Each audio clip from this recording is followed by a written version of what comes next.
Continuamos con sistemas frigoríficos compactos para industrias. Le damos la bienvenida al ingeniero Germán Parola de la firma Frioraf S.A. Buenas tardes. La verdad que es un gusto para mí poder compartir con ustedes esta nueva jornada de capacitación sobre refrigeración industrial, sobre eficiencia en refrigeración industrial. El tema que vamos a tratar hoy son sistemas frigoríficos compactos para la industria. Bien, empecemos. ¿Qué tipo de industrias requieren de la refrigeración industrial? En general, la refrigeración se usa para congelado de alimentos y enfriado de alimentos en general, grandes almacenes y centros logísticos de distribución, refrigeración de procesos en muchas industrias químicas, extracción de calor de reacciones químicas, generación de agua helada para procesos o para la industria láctea, fabricación de hielo en varios formatos y elaboración de bebidas, entre otros. Puede haber muchos más quizás, ¿no? Hoy tenemos usuarios de muchísimas industrias. Bien, en la primera parte les voy a hablar de los refrigerantes, en particular del amoníaco como refrigerante por excelencia a nivel industrial. Y en la segunda parte de la charla me voy a abocar a presentarles una nueva solución o un nuevo producto para los sistemas, para las salas de máquinas y sistemas de generación de frío. Empecemos con los refrigerantes. ¿Realmente existe el refrigerante ideal? Bueno, el hombre viene buscando refrigerantes desde el 1800, que empezaron las primeras experiencias científicas con la refrigeración. Aquí tenemos una comparación de propiedades termodinámicas de distintos refrigerantes, competidores del amoníaco, y claramente se puede ver que el amoníaco aventaja al resto en su gran mayoría de las propiedades. O sea, evapora a baja temperatura, a presión atmosférica, solo está en presiones negativas por debajo de menos 33, menos 34 grados centígrados. Las presiones de condensación son moderadas, adecuadas, 12 kilos 700, en este caso bastante aceptable. Aquí tiene una de sus fortalezas, la tercera propiedad, el calor latente de evaporación es altísimo, varias veces superior a sus competidores. Un punto en contra es el volumen específico del vapor, o sea que el vapor de amoníaco ocupa mucho volumen, por lo cual significa que sus compresores van a ser de tamaño importante, voluminosos. El flujo másico que tiene que mover es muy pequeño, o sea que eso es positivo, por eso está en verde. La eficiencia, que nos ocupa mucho, es la más alta de todos los refrigerantes en cualquier condición. Aquí está a menos 15 más 35, 3.38 kilowatts de refrigeración por cada kilowatt absorbido. Ese es el concepto de COP o de eficiencia. Kilowatts entregados de refrigeración sobre kilowatt absorbido. También vemos que el daño a la capa de ozono es cero, y el aporte al calentamiento global también es cero. Es el único refrigerante que tiene cero aporte a la capa de ozono y cero aporte al calentamiento global. Por eso es el más amigable con el medio ambiente. Y si encima es el más económico de todos, podemos concluir que se aproxima mucho o aventaja claramente a sus competidores, pero claramente el refrigerante ideal que sea realmente no existe. Siempre hay alguna desventaja, pero claramente el amoníaco aventaja en eficiencia y en medio ambiente al resto de sus competidores. Aquí hay un gráfico de eficiencia, como dijimos, como se ve aquí, el amoníaco es la línea violeta, sus competidores están por debajo, la línea superior es el color rosa, es el COP ideal de Carnot, que no existe en la práctica, el que más se le aproxima es el amoníaco, en todo el rango de temperatura, es el más eficiente de todos los refrigerantes. También hoy está muy de moda utilizar dióxido de carbono, que también es un refrigerante natural que no contamina, y también muchas veces es usado en ciclo cascada, o sea, en 2 ciclos de refrigeración compuesto, un sistema bastante más sofisticado, que se utiliza para bajas temperaturas. En bajas temperaturas, yo diría por debajo de menos 40, es el de mayor eficiencia de todos, un ciclo cascada, dióxido de carbono, amoníaco. Solo a temperaturas extremadamente bajas. El problema del dióxido de carbono es que no lo podemos condensar a temperatura ambiente, por lo tanto necesitamos un sistema de amoníaco o de otro refrigerante para condensarlo. De ahí, en temperaturas superiores, o sea, a la derecha, la línea roja es el amoníaco, es el más eficiente, hasta inclusive más eficiente que el dióxido de carbono, en temperaturas por encima de menos 35, no tiene competencia y es el más eficiente de todos. Después existen sistemas secundarios o soluciones secundarias. Si yo quiero confinar el amoníaco solo en sala de máquinas y puedo enviar una solución, sea de dióxido de carbono que se evapora, o de propilenglicol, o de etanol, cualquier anticongelante o cualquier fluido secundario, llamémoslo, puedo hacerlo enfriándolo en un intercambiador de placas con amoníaco y confino muy baja carga de amoníaco en sala de máquinas. Y bombeo el refrigerante secundario hacia los evaporadores y las cámaras, los consumos. ¿Cómo han evolucionado los refrigerantes? Al principio todos los naturales se han probado, amoníaco, dióxido de carbono, e hidrocarburos. Hubo muchísimos problemas, obviamente, con el dióxido de carbono por su alta presión. Fíjense que estamos hablando del 1834 en adelante, hasta el 1900. Se siguieron desarrollando muchos de los refrigerantes naturales, hidrocarburos que eran explosivos y el amoníaco que tenía sus bondades como refrigerante, las mismas que hoy, pero con muchos accidentes por ser tóxico, ¿no es cierto? Y la técnica no estar bien desarrollada todavía, la tecnología. Luego aparecieron en forma compuestos sintéticos, CFC,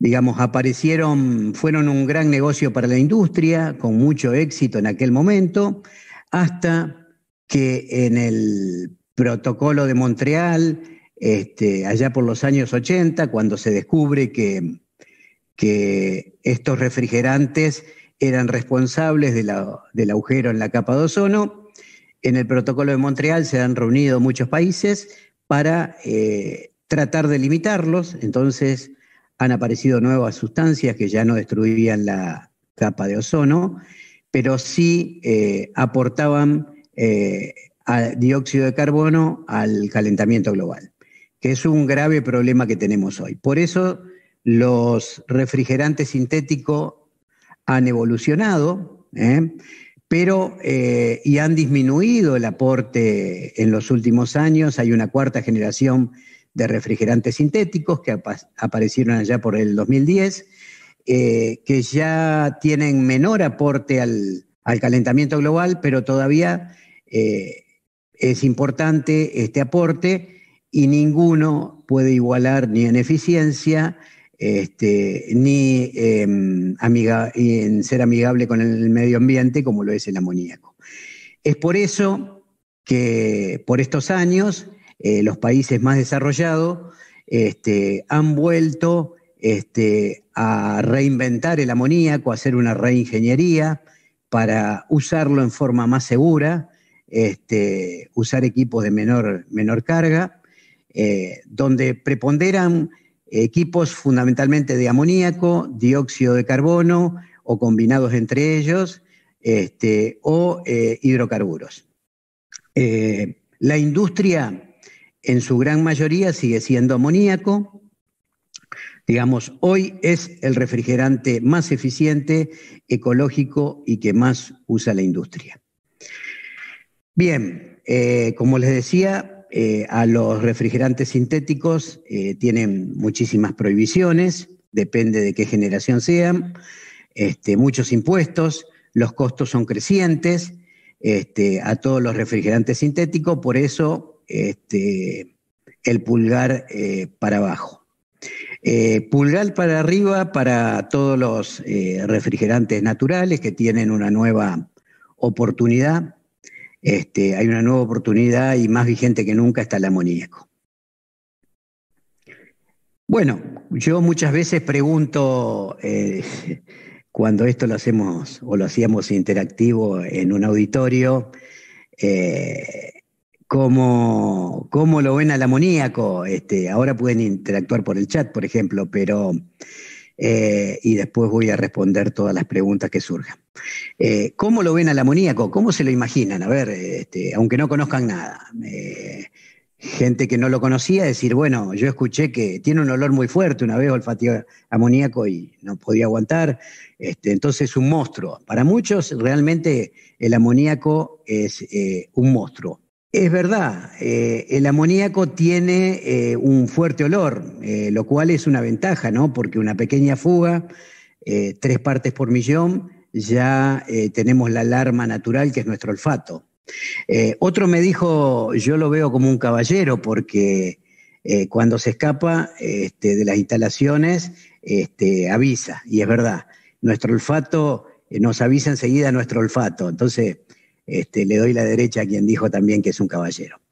En definitiva, podemos decir, como vemos aquí en pantalla, a la derecha, creo que el mejor de todos y el ganador por estos tiempos en la industria es el amoníaco. Es un refrigerante, resumiendo, 100% natural, no tiene impacto medioambiental, 0 impacto a la capa de ozono, 0 impacto al calentamiento global, totalmente ecológico, no daña al medio ambiente.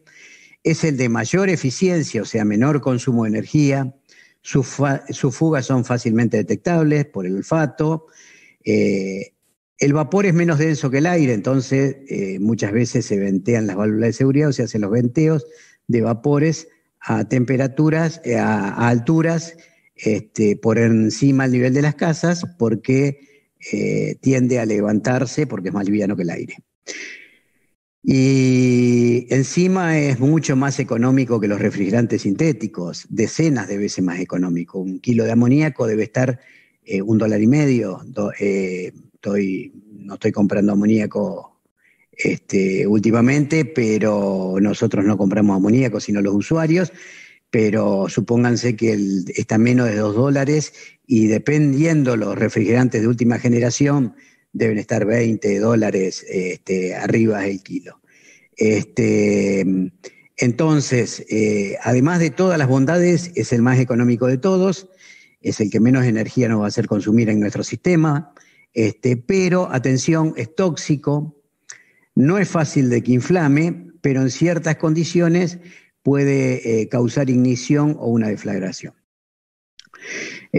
Por lo tanto, hay que aplicar, hoy está muy desarrollado, nosotros somos parte del IAR, el Instituto Internacional de Refrigeración por Amoníaco, que genera normativas y recomendaciones para trabajar el amoníaco en forma segura y eficiente. Hoy vamos a presentar nuevas soluciones, justamente dijimos que el amoníaco tenía un resurgir o una reinvención, por eso puse nuevas soluciones para un viejo refrigerante. Esta ola empezó hace más de 10 años en Europa, está en Estados Unidos en estos momentos también, de la reinvención de los refrigerantes naturales. La tendencia es achicar la carga, ya vamos a ver por qué. Trabajar menos kilos de amoníaco en los equipos, cada vez con menos kilos, no es solo una cuestión económica, ya lo vamos a ver. Y estos son las soluciones compactas como alternativa, algunas fotos de equipos compactos que paquetizamos en nuestra planta para enviar a fábrica y disminuir los tiempos de montaje. ¿Dónde está el amoníaco? Ahí vemos que claramente los evaporadores se llevan la mayor porción de carga de amoníaco, los recipientes le siguen, las cañerías y condensadores. Ahora, ¿por qué miramos esto? Porque más amoníaco tenemos en un sistema frigorífico, mayor riesgo tenemos en este sistema. Por eso, el desarrollo de equipos de carga justa. Las salas de máquinas tradicionales o convencionales, que muchos de ustedes tienen en sus plantas, no están en desuso, siguen siendo una solución para grandes plantas proyectadas estratégicamente, con una sala de máquina en un lugar estratégicamente dispuesto y donde albergan grandes compresores de refrigeración, grandes recipientes que bombean a todos los consumos y de los locales. Son de dimensiones importantes, hay una importante obra civil, muchas veces están alejadas de los centros de carga, o sea, grandes recorridos de cañerías para llegar a las cámaras, y muchas veces, si no las proyectamos bien, pueden ser rígidas y restringidas en capacidad de crecimiento. Y tienen gran volumen de refrigerante. Aquí un ejemplo de un sistema frigorífico de gran capacidad donde hay casi 9.000 kilos de amoníaco, 8.821 kilos. ¿Cuál es el índice? Hagamos un índice comparativo para abstraernos del tamaño de la sala de máquina, o sea, kilowatts de amoníaco por cada kilowatt que genero de refrigeración. Estas salas de máquinas suelen tener más de 4 y menos de 5 o hasta 5 kilos de amoníaco por cada kilowatt de refrigeración, dependiendo las distancias de cañería, dependiendo el diseño. Los sistemas frigoríficos compactos, una solución más flexible y eficiente, flexible porque permiten un crecimiento modular. Hoy pongo un sistema frigorífico de sala de máquinas adyacente a un consumo y en un futuro puedo poner otro e ir creciendo con cabinas paralelas. Para que se den una idea, esto es del tamaño de un contenedor, obviamente no es un contenedor, es una unidad compacta con acceso perimetral en toda para acceder a todos los componentes, mantenimiento y operación. Está montada en nuestra fábrica, o sea que la tendencia es plug and play, o sea, llegar, conectar las cañerías de cámara, conectar el condensador evaporativo, alimentar de los servicios, agua y energía eléctrica y tener un arranque, no tiempos prolongados de montaje de varios meses en obra, sino tiempos mucho más cortos. Al menos para montar la sala de máquinas. Las cañerías a las cámaras van a seguir estando y es necesario realizarlas en obra. Bueno, no requiere obras civiles, solo una base plana, digamos, de hormigón. Es conveniente ubicarlo lo más cercano posible a los centros de carga para bajar la distancia de tuberías, lo cual aumenta tuberías cortas, permiten mayor eficiencia y menor carga de refrigerante. Es una solución descentralizada porque yo hoy pongo una unidad, mañana pongo otra y pasado, cuando triplico mi capacidad, pongo otra, con lo cual, en caso de fuga, además de ser de baja carga, divido la carga total en tres unidades, por ejemplo, y es una estrategia descentralizada donde bajo el riesgo. Si tengo una fuga, es solamente en uno de los sistemas y de mucho menos volúmenes. El índice de estas unidades cuando uso bombeo de refrigerante, siempre con bombas herméticas, que no hay fugas de amoníaco por los sellos, es de 3,5 a 4. Importante baja con respecto al 5 que podíamos lograr en las salas convencionales. Los sistemas, si encima uso expansión directa, Thermofim les va a hablar de los sistemas de expansión directa, puedo llegar a cargas o a índices de 2,5 kilos de amoníaco por cada kilowatt de refrigeración. Bueno, otras, además puedo usar un refrigerante indirecto o refrigerantes secundarios como glicoles, que sigo bajando el índice de carga hasta llegar a un 0,15 o un 0,5 kilos de amoníaco por kilo de refrigeración. Vemos acá un resumen de cómo evolucionamos en la carga de amoníaco de los máximos de 5 kilos a un mínimo de 0,15, bajamos más de 30 veces, o podemos bajar, de acuerdo al sistema adoptado, entre 10 y 30 veces la carga de amoníaco en un sistema de refrigeración, con un refrigerante indirecto o glicol. Para ir en la última parte, contarles que son sistemas multicompresores, donde eso me permite mantener la eficiencia máxima a cargas parciales, porque el compresor de tornillos, por ejemplo, tiene su máxima capacidad a plena carga. Entonces, al yo tener varios compresores en paralelo, más allá de que pueda parcializar con variadores de frecuencia, puedo mantener la eficiencia a bajas cargas. Muchas veces miramos la eficiencia a plena carga, pero desatendemos las cargas parciales que se dan en la mayoría de las horas del día. Además me dan seguridad operativa en el caso de caída de una máquina. Otro sistema importante es que son unidades en general o en lo posible condensadas por condensadores evaporativos, donde le aportan muchísima más eficiencia, menor presión de descarga, y se usan ventiladores EC para parcializar de última tecnología en función de la presión de descarga, que permiten ahorrar muchísima energía. Los sistemas de control son muy importantes para mantener la eficiencia y tener siempre en estado real la información. Incluso hoy tienen conectividad con las oficinas o con la casa para ver las variables de proceso y operar estas salas de máquinas. Bueno, en resumen, este producto nos conjuga eficiencia máxima, confiabilidad y seguridad operativa y seguridad para las personas, ¿no es cierto? Sistemas frigoríficos compactos para la industria es un nuevo producto de FrioRAF y usando refrigerantes naturales, o sea que es una solución totalmente amigable con el medio ambiente. Muchas gracias por su tiempo y quedo atento a las consultas. A continuación, el ingeniero Germán Parola de FrioRAF y Marcelo Sierra de Thermofin responden algunas consultas del público.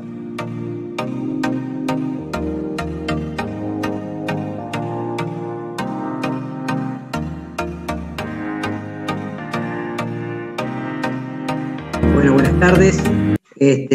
Seguimos aquí conectados y atentos a esta jornada, ahora respondiendo algunas de las consultas que fueron surgiendo en la inscripción de ustedes y en el chat. La primera que tengo por aquí, que tomé nota, son los niveles de condensación adecuados. Entiendo que se refieren a la condensación a la presión de descarga. Una presión ideal para sistemas de amoníaco, específicamente hablando, es menor a 12 kilos, menor a 35 grados centígrados, dependiendo del clima y la temporada. Y lo mínimo es no interferir en los sistemas de expansión, o sea, no bajar mucho la presión más allá de los 9, 10 kilos. Pero digamos, si tengo que decir una presión, idealmente la menor posible, pero no mucho menos que 8 o 9 kilos. También me preguntaba el amigo Rodrigo, nos estaba preguntando, Gallangos, ¿por qué los fabricantes no dan cuál es la presión en los condensadores, cuál es la pérdida de carga en los condensadores? ¿Y por qué los fabricantes no la dan? Digamos, no la dan porque ya la tienen en cuenta. Primero, garantizan una presión de condensación ya teniendo en cuenta la pérdida de carga. Estuve mirando específicamente, haciendo uso un poco del software de diseño que tenemos. Esas presiones son bajas, menores a medio grado en general, y dependen del diseño de cada condensador, de la longitud de serpentina, del tipo de caños, de la cantidad de caños en paralelo. Pero, digamos, para tranquilidad de los usuarios, ya está contemplada en el diseño, en la temperatura de condensación que los fabricantes garantizan. Y sí es importante para ecualizar condensadores en paralelos, a los cuales se les recomienda los famosos cuellos de cisne o columnas de líquido, al menos de 1,5 metros a 2 metros. Con eso cubren cualquier diferencia de presión que está por debajo del medio grado, y si lo quieren en bar será 0,15 bar, máximo. Bien. Otra pregunta: ¿qué sistema de condensación es el más eficiente?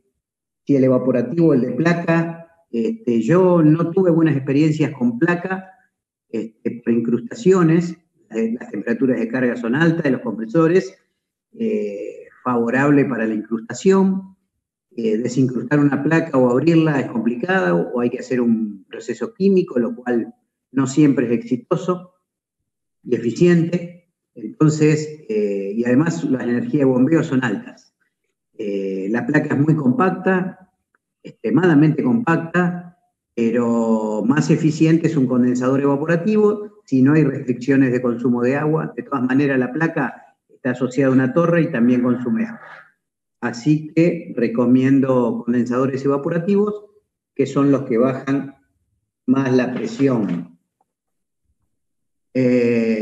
Bueno, sistema más eficiente de congelación, dependiendo del tipo de producto. Esta pregunta en particular me la pueden hacer a mi email, a la empresa, german.parola@frioraf.com, porque depende del producto, depende la cantidad de carga.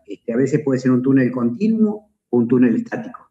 Javier habló de carton freezer, túneles TRB de retención variable. Hay otros tipos de túneles para otro tipo de producto, IQF, o túneles estáticos para procesos batch. Así que el más adecuado o el más eficiente es el más apto de acuerdo al uso. Después, en cuanto a, ahí en el chat surgieron algunas cuestiones de seguridad. Digamos, lo más importante es contar con válvulas de seguridad calibradas en un periodo adecuado, seguir las normas de diseño. Yo les recomendaba en el chat el IAR, el Instituto Internacional de Refrigeración de Amoníaco y Refrigerantes Naturales, tener detectores de amoníaco, sistemas de ventilación, de sala de máquinas, los venteos de las válvulas de seguridad, como bien lo decía Salvador y me ayudaba, se exigen en general a un tanque, o se ventean a la atmósfera, cosa que en el país, sobre todo provincia de Buenos Aires, está exigiendo que no sean a la atmósfera, sino que sean a tanques donde tienen que tener una renovación continua, si hubo un venteo de alguna válvula de seguridad, o llevar una cisterna que lleve ese amoníaco diluido en el agua, que es un buen fertilizante. El tema que no se puede verter a los drenajes industriales ni a las cloacas. Bueno, ¿qué tipo de refrigerante es el mejor? Yo soy un fanático de los naturales, y la tendencia en el mundo es hacia los naturales.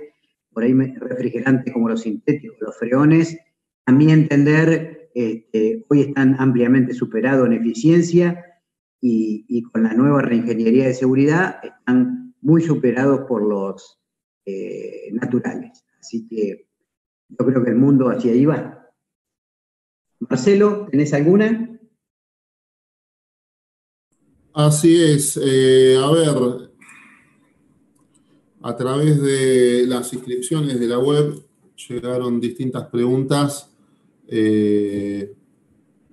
Mira, una de ellas, a ver, es más genérica esta tal vez, ¿no? ¿Cómo está hoy el país en lo que se refiere a tecnología de frío? Bueno, yo tengo la suerte de pertenecer a una de las empresas sinceramente, las empresas más modernas de América Latina en materia de fabricación de evaporadores y condensadores de última generación. Yo estoy absolutamente convencido de que hay muy buena industria nacional, tecnológicamente actualizada. De hecho, empresas que estamos acá acompañando en esta jornada, somos empresas que estamos invirtiendo continuamente en tecnología, en función hacia dónde va el camino de la refrigeración, ¿no? Y esto en realidad tampoco quiero que quede en una opinión personal. Esto, a ver, hay instituciones como el INTI, la UTN, que avalan esto, ¿no? Así que esa es un poco mi respuesta de cómo hoy está la industria argentina, ¿no? Y tal vez uniendo esta pregunta con otra que llegó luego fue cómo se ve la refrigeración de acá a 10 años.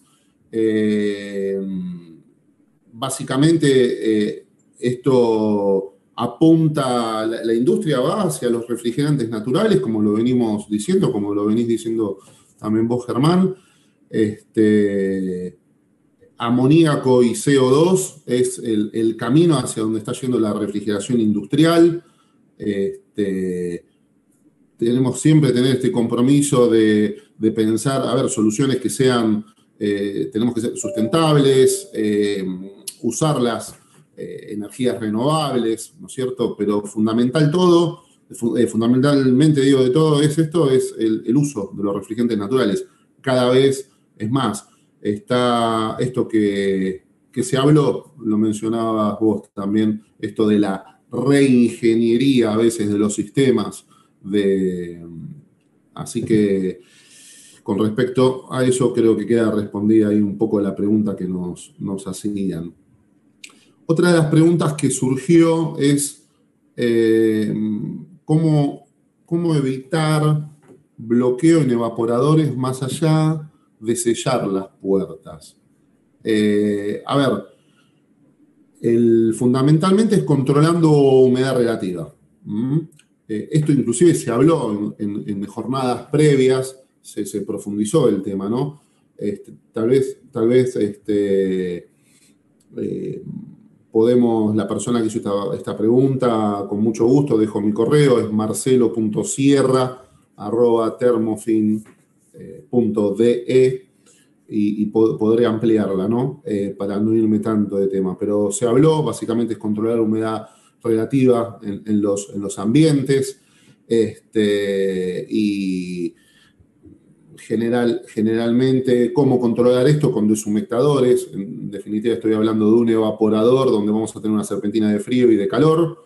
Entonces, bueno, vamos a enfriar hasta la saturación y luego calentaremos hasta un punto determinado de temperatura de aire y humedad relativa que se busque. Si hablamos puntualmente del evaporador y hablamos de aplicaciones de baja temperatura y tenemos que hacer un diseño nuevo, se está haciendo un nuevo proyecto, hay que pensar en los evaporadores con separación de aletas variables. Siempre que enfriamos vamos a tener tendencia de formación de escarcha en el equipo y la escarcha va a quedar mejor distribuida en un evaporador que tenga separación variable de aleta a aquel que tenga una separación fija, ¿no? Otra de las preguntas que vino a través de la web son mermas en canales refrigeradas, tecnologías para mejorar el porcentaje o pérdidas y casos de éxito, preguntaban. A ver, tenemos casos de éxito en Argentina, en Brasil, en Colombia, Ecuador, inclusive México también. Si hablamos puntualmente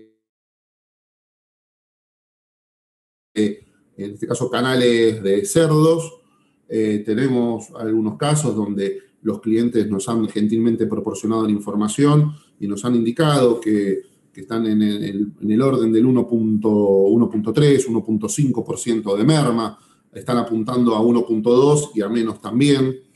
Y básicamente desde el punto de vista del evaporador, que es el que yo puedo tal vez aportar es modulando aire. Nosotros, como fabricante de evaporadores, tenemos la tecnología AEC, que es el control electrónico que se hace en un ventilador y nos va a permitir tener el funcionamiento a distintos porcentajes de marcha, de acuerdo a las temperaturas de la canal o mismo de las medias reses, ¿no? Cuando hablamos de carne vacuna también, vamos a poder fluctuar el aire y de acuerdo a recetas, ¿no es cierto?, que puede poner el cliente con total libertad.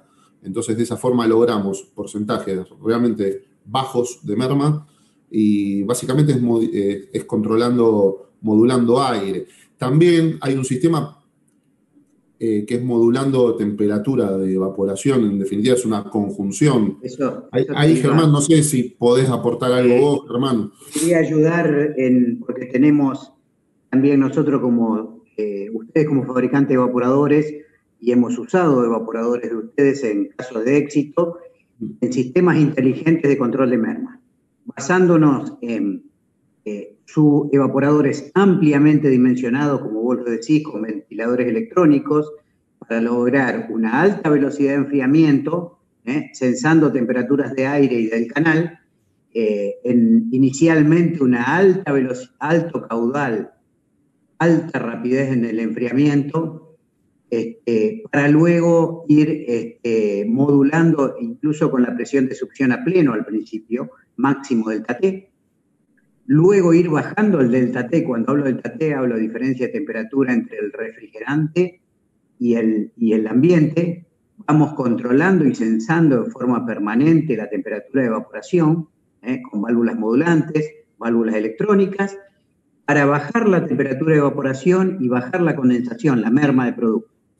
Y a la vez, cuando ya el frío está penetrando en el canal, también se baja la velocidad para evaporar menos aire. Como dijo Marcelo, resultados y casos de éxito en sistemas inteligentes de control de merma, mermas mayores a 3%, hasta 1.5 o menores. Eso es mucho dinero en producto a lo largo del mes y a lo largo del año. Hay casos de éxito. Y me quería enganchar en lo que dijo antes Marcelo también. Yo tengo una presentación en jornadas anteriores de cómo hacer cámaras de baja temperatura de alta eficiencia, donde incluía la parte de deshumectar ante cámaras como una de las soluciones.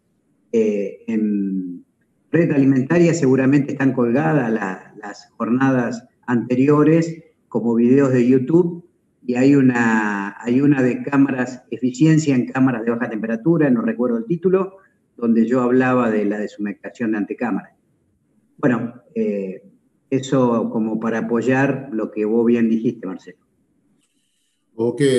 Acá tengo una pregunta de cómo saber si tengo aceite en el evaporador, qué síntomas tiene. A ver, cuando hay presencia de aceite en un evaporador, se torna totalmente ineficiente el evaporador. Es decir, una mínima película de aceite la ineficiencia se percibe automáticamente.